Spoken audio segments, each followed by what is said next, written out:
My name is Emily Bowen, and my husband Tanner is behind the camera, acting as my cameraman and audience tonight.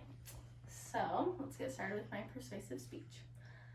According to Forbes.com, the highest paid male athlete in 2020 was MMA fighter Conor McGregor, earning an astounding $180 million.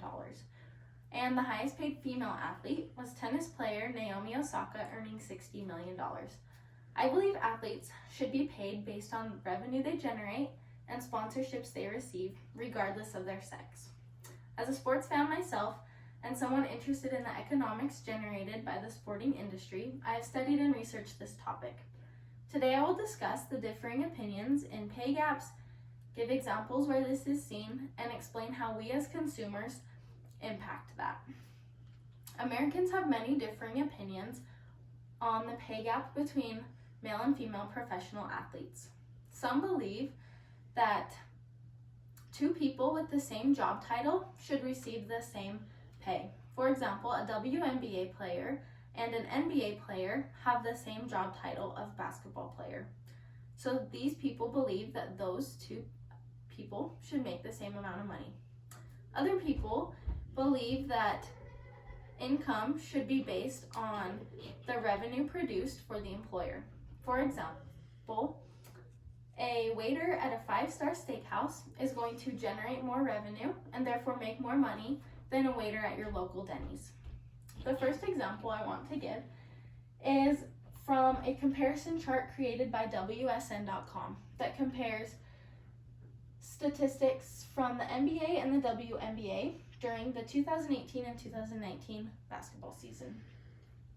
The revenue generated by the NBA was $7.4 billion, whereas the revenue generated by the WNBA was only $60 million.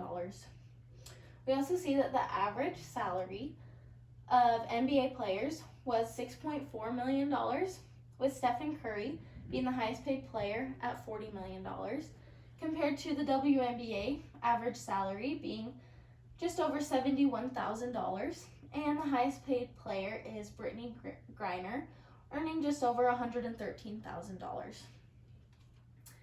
It is important to note that the revenue generated by the NBA is over 1,200 times greater than the revenue from the WNBA. Compared to the average salary of an NBA player is only 90 times greater than that of a WNBA player.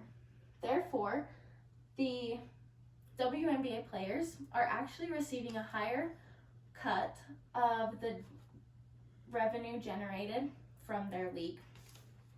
The second example I have comes from the prize money from the World Cup in 2018 and 2019.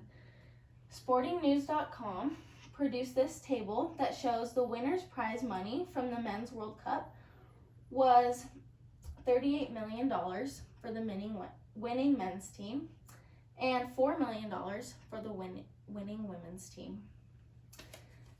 While these numbers are vastly different, it is important to also look at the viewership generated for each tournament. TheGuardian.com states that there were 3.57 billion viewers of the Men's World Cup, whereas there were only 1.1 billion viewers of the Women's World Cup. This difference in viewership can explain the difference in prize money for the winning teams.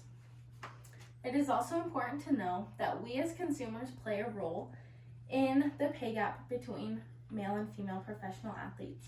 When we attend a sporting event or watch a sporting event on TV, when we wear our favorite team or favorite player's jersey, and when we promote our favorite sports teams on our social media, we are playing a role in the income that professional athletes make.